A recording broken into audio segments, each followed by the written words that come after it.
like to give another perspective to our time frame of what we're in to prove that it is as the days of Noah that I haven't really heard anybody else talk about. We always talk about, what we know that they're even talking about it in the military about hybrid DNA, and we know that in the Bible, in Noah, that's what he did. He killed off the Nephilim, which were an abomination, so to speak.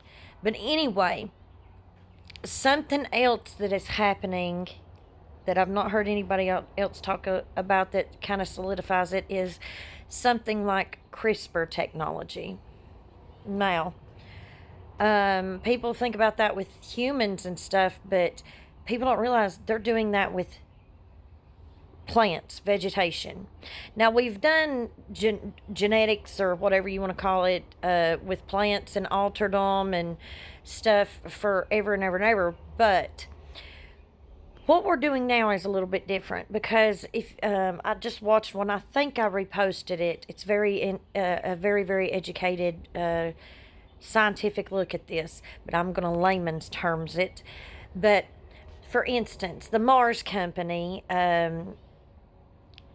is using CRISPR technology to alter the cocoa plant, the cocoa tree. It's making it something totally different. And it's what happens is that doesn't just affect that tree because these CRISPR cocoa trees pollinate year round, and it gets into trees nearby. So then those trees become CRISPR trees, and then those trees pollinate, and those trees become CRISPR trees, and then before you know it, it's the entire planet now has trees that are not original. They're altered. That is going on numerous different levels, categories, sizes, everything. They're doing it like you've got the cocoa trees. They do this with mosquitoes. They're doing it in animals and humans. They're doing it with food, plants. And before you know it, guess what? You're in another situation where the entire world is altered and bastardized from what God made and intended. Now everything and everyone is an alteration of the original.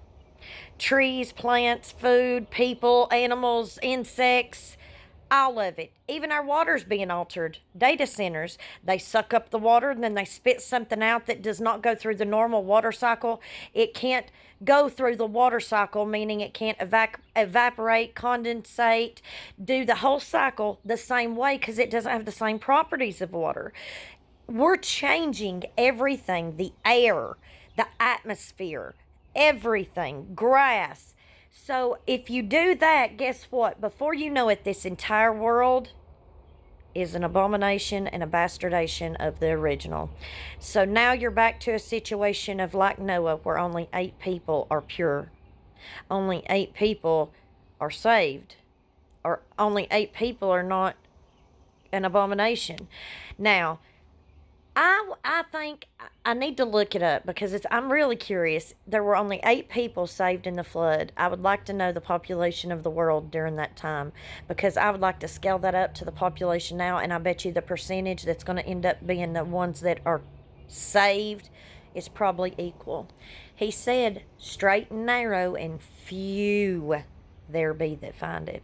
A lot of people have a form of godliness, but they deny the power thereof. A lot of people are just lip service. There's nothing of substance in there. And I bet you money, well, that's a bad phrase. I've got to get out of saying that.